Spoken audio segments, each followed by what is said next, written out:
ضرورت نہیں ہے۔ بہرحال ایمان کے لحاظ سے اور بعض اور لحاظ سے کتاب ایمان سے اس حدیث کو ربط ہے، اور پوری کتاب میں ربط بیان کیا جاتا ہے اور اس کو رد کیا جاتا ہے۔ جو حضرات کہتے ہیں یہ بخاری کا ابواب متفرق ہے، بخاری کے ابواب میں ترتیب نہیں ہے، اس ترتیب کو ثابت کیا جاتا ہے، اور شراح نے ثابت کیا ہے کہ ہماری بچیاں، ہمارے حضرات جب تحقیق میں جائیں گے اور دیکھیں گے تو اس سلسلے میں کیا ہے علوم کو پائیں گے۔ سامنے ذرا تفصیل اس بات سے کر دی جاتی ہے، جب مضمون گزرا ہوا رہتا ہے تو دماغ میں رہتا ہے، یاد رہ چاہے نہ رہے، اس کا ایک تاثر رہتا ہے کہ اس انداز کا مضمون سامنے آتا ہے تو سمجھ میں آ جاتا ہے کہ مضمون لکھنے والا جو ہے وہ ٹھیک لکھ رہا ہے، مضمون پہ اطمینان ہو جاتا ہے۔ اللہ تعالیٰ توفیق سے نوازیں۔ میں نے بخاری شریف کی پہلی حدیث اور بخاری شریف کی آخری حدیث جو ہے شیخ حدیث مولانا زکریا صاحب رحمۃ اللہ علیہ سے اس طرح پڑھی ہے کہ شیخ یونس نے عبارت پڑھی ہے شیخ کے سامنے، اور ہم سب موجود تھے، انما الاعمال بالنیات والی روایت، اور جب شیخ نے ختم کرایا ہے تو شیخ یونس نے جو ہے ختم کی عبارت پڑھی ہے، اور حضرت شیخ موجود تھے۔ اس لحاظ سے کہتا ہوں کہ ان دونوں کی سند روایت میں جو ہے میری براہ راست جو ہے حضرت شیخ زکریا رحمۃ اللہ علیہ سے ملتی ہے، باقی پوری بخاری شریف کی سند جو ہے حضرت شیخ یونس رحمۃ اللہ علیہ سے ملتی ہے، شیخ یونس کی سند جو ہے شیخ زکریا سے ملتی ہے، اور پھر شیخ جو ہے فرید احمد سے ملتی ہے، اور شیخ ریاض سے ملتی ہے، شاہ اللہ تک پہنچتی ہے۔ وہ سندیں کتابوں میں لکھی ہوئی ہیں، آپ اٹھا کر کے دیکھ سکتے ہیں۔ اور میں اس سند کے ساتھ یہاں موجود علماء کو، اگرچہ میں چھوٹا ہوں لیکن چونکہ حضرت شیخ کی سند ہے، بڑوں کی ہے، اس واسطے اس سند کے ساتھ میں آپ تمام حضرات کو اجازت دیتا ہوں، اور ہماری یہ بچیاں ہیں ان کو اجازت دیتے ہیں۔ بچیاں انہوں نے بخاری شریف پڑھی ہے تو اپنے بخاری شریف پڑھنے کا اہتمام کیا ہے، اور اب جو ہے بخاری شریف کی عظمت کا اہتمام کریں اور اپنی زندگی اس انداز سے گزاریں کہ ہم نے قرآن پاک پڑھا، اس کا ترجمہ پڑھا، اس کی تفسیریں پڑھی، حدیث پڑھی، ہمارے اساتذہ نے حدیثیں پڑھائی۔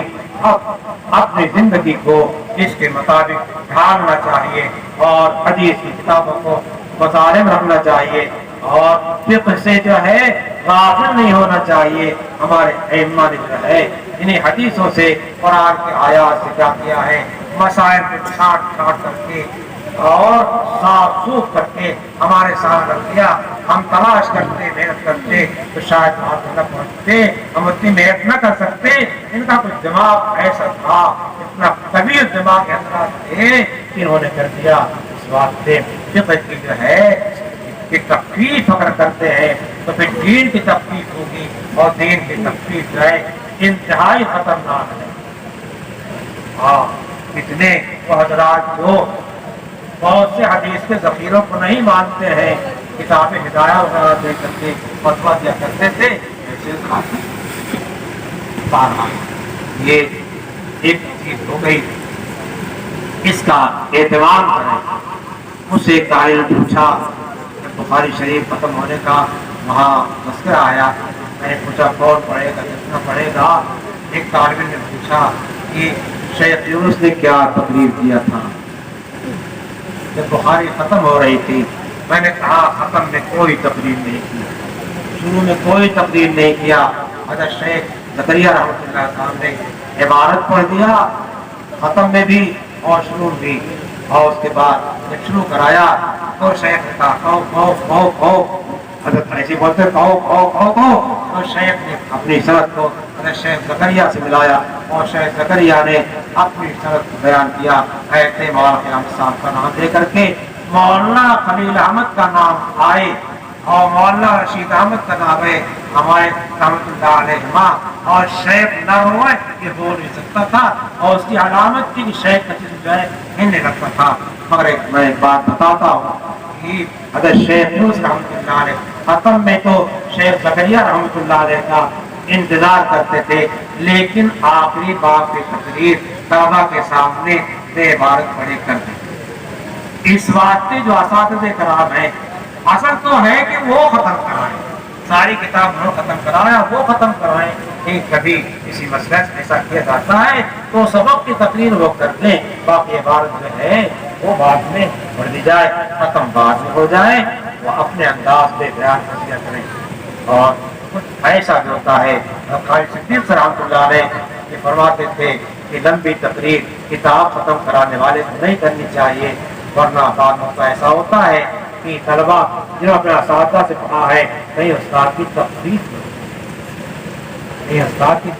نہ ہو جائے۔ اس واسطے میں نے خارجی باتیں زیادہ بیان کیا ہے، سبق کی کم بیان کیا ہے، اپنے اکابر کے نقشے کی بنا پر اس سے اور زیادہ بہت بیان کیا جا سکتا ہے، لیکن جو ہے آپ تحقیق کریں، مطالعہ کریں، اپنے اساتذہ سے رابطہ کو نہ توڑیں۔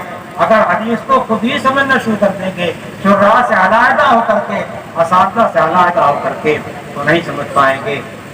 واقعہ آپ کو سارے ذکر کر دوں، ایک صاحب سجا صاحب سے گئے تھے ہمارے استاد مولانا، اور مولانا کے انتقال کے بعد میں مولانا کی جگہ آواز کہتا ہوں، مولانا کے انتقال کے بعد وہ آئے اور میں مولانا کمرے کے سامنے پیر لٹکا کر بیٹھا ہوا تھا زینے پر سائبان میں، وہ آئے اور مجھ سے پوچھنے لگے پیشاب کیسے کرنا۔ میں نے کہا آپ کو کیا پریشانی؟ ہاں بخاری شریف میں لکھا پیشاب کھڑے ہو کر کے کیا۔ میں نے کہا بالکل صحیح لکھا، بخاری لکھا ہے، صحیح لکھا ہے، بخاری کو کیا ہے اصحاب کتب درجہ حاصل ہے، آپ کو پریشانی کیا ہے؟ آپ نے قواعد نہیں پڑھے، آپ نے عربیت نہیں سیکھی۔ جو لوگ 14 سال اور 8 سال لگا کر کے بخاری سمجھتے ہیں وہ تو پورے طور سمجھتے نہیں، اور آپ اردو کا ترجمہ دیکھ کر کے جو بخاری سمجھ لیں گے۔ آج مسجدوں میں تراجم جو ہے رکھے ہوئے ہیں اور حدیث دانی کا دعویٰ کیا جا رہا ہے، اور اتنے دنوں پر پڑھا کر کے بھی کیا ہے ڈرتے ہیں کہ کہیں کسی حدیث کا مطلب جو ہے منشے رسول کے خلاف نام سے نکل جائے، اور ہم جو ہے رسول اللہ صلی اللہ علیہ وسلم سامنے جو ہے ہم کو بات بنانی پڑے، اور کیا ہو تراجم۔ میں نے کہا آگے پیچھے دیکھو کیا ہے، کہاں قوم کی کوڑی کے پاس گئے جہاں گندگیاں پھینکی جا رہی تھی، آپ لباس ڈھیلا پہنتے تھے، اگر بیٹھتے تو بیٹھنے کی وجہ سے جو ہے کپڑوں میں گندگی آ جاتی، اس واسطے آپ نے کھڑے کھڑے پیشاب کیا، اور اس کا 7 8 9 جواب دیا جاتا ہے۔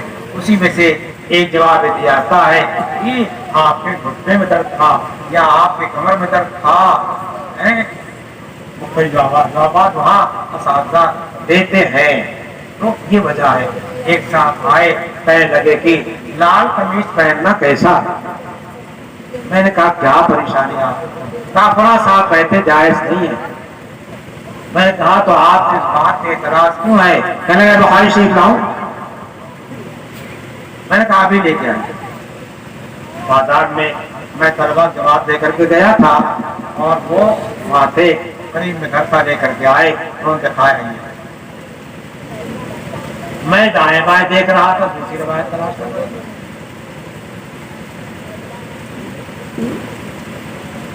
اس میں ایک مبانات اور ایک میں جواب۔ میں نے کہا یہاں مبانات نے کہا یہ ہے، میں نے کہا یہ دیکھو یہ کیا ہے، اب دونوں کو تم کیسے حل کرو گے؟ اس کو کوئی بخاری پڑھانے والا حل کرے گا، آپ کے بس کی بات نہیں ہے، آپ کے واسطے بخاری کے ترجمے کا مطالعہ کرنا جائز نہیں۔ جو کپڑا نبی پاک صلی اللہ علیہ وسلم نے پہنا ہے، جس کو آپ دیکھ کر کے آئے ہیں، وہ دھاری دار کپڑا تھا، سرخ ڈورے اس میں پڑے ہوئے تھے۔ ہمارے ہاں سرخ ڈورے والے رومال کو لال رومال کہہ دیا جاتا ہے، سرخ ڈورے والی چادر کو لال چادر کہہ دیا جاتا ہے، اور وہ جس کی مبارک دوسری روایت بنائی ہوئی ہے وہ لال صفات ہے، بالکل لال جو ہے لال ہے جو ہے ہرے ہو گئے، اور آپ یہ ہوتا ہے۔ اس واسطے یہ جو ایک فکر چل رہی ہے، اس فکر کا علاج اچھے انداز سے کرنا چاہیے۔ اللہ تعالیٰ ہمیں اور آپ کو سب کو توفیق نصیب فرمائے۔ سبحان ربك رب العزة عما يصفون وسلام على المرسلین الحمد للہ رب العالمین. آپ سب حضرات یہی روایت پڑھنے جو آئی ہے سبحان اللہ بحمدہ سبحان اللہ العظیم. ہمارے حضرات اخیر میں تسبیح پہ ذکر پہ درود ختم کرتے ہیں. ہمارے استاد جاس رحمۃ اللہ علیہ اکثر تقریر جو ہے اسی ختم کرتے تھے. سبحان ربک رب العزة عما یصفون وسلام علی المرسلین الحمد للہ رب العالمین.